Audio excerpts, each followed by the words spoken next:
Range है that is 1500 kilometre. बहरहाल पाकिस्तान की जो टोटल लेंथ है, if I am not wrong, total length जो है वो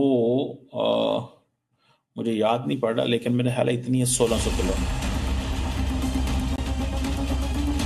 जानकारी के मुताबिक चाइनीज J-35 को तो छोड़िए, कई मामलों में ये अमेरिका के सबसे एडवांस फाइटर जेट F-35 को भी चकमा देने की काबिलियत रखता है।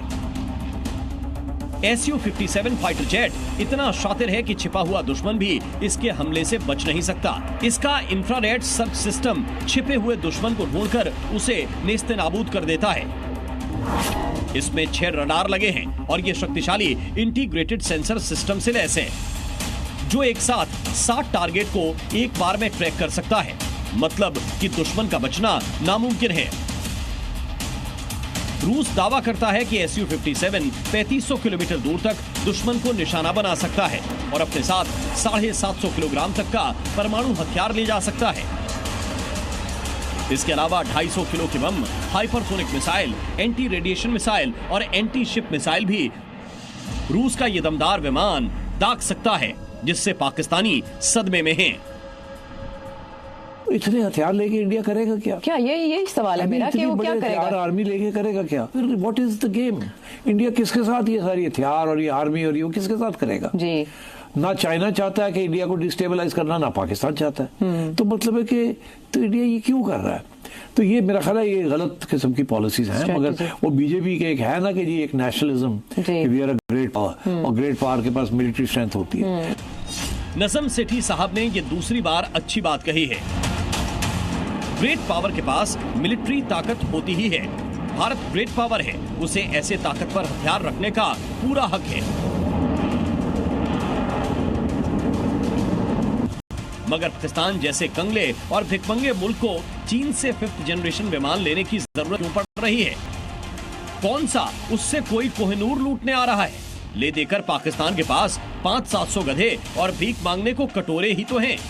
अब उन्हें कौन लूटने लगा? अच्छा तो ये था इस पाकिस्तानी की तरह इकोनॉमी की चिंता की जाती।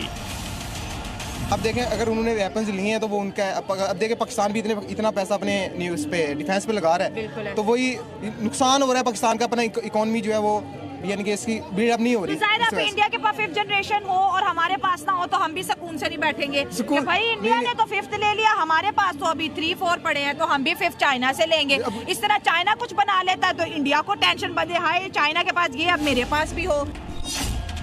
ओ भाई साहब, हाथ जुड़वाइए। हिंदुस्तान को कोई जरूरत नहीं है खुद को चीन से कंपेयर करने की। हमें चीन के जैसा 5th जनरेशन फाइटर जेट नहीं चाहिए। कोई अपनी टेक्नोलॉजी देता तो नहीं है, लेकिन अगर देते अच्छी बात है, उनके आपस का लेन देन है। लेकिन अगर टेक्नोलॉजी आएगी तो पाकिस्तान के पास भी फिर आएगी। वो दे रहे हैं, उनकी अच्छी बात है उनके लिए वो। लेकिन अभी अगर टेक्नोलॉजी बनाने में काफ़ी साल लग जाएंगे, तकरीबन 2030 के बाद जाकर आएगी। अगर आती है तो पाकिस्तान को भी फायदा ही होगा, वो भी शायद बना लें, अच्छी बात। फर्क औकात का है।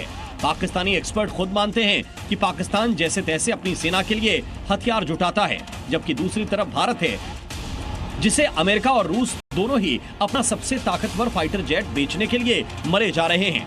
दोनों अपने अपने लड़ाकू विमानों की खासियतें बता रहे हैं, लेकिन भारत किसी के दबाव में नहीं आने वाला। फैसला वही होगा जो हिंदुस्तान की सुरक्षा के हाथ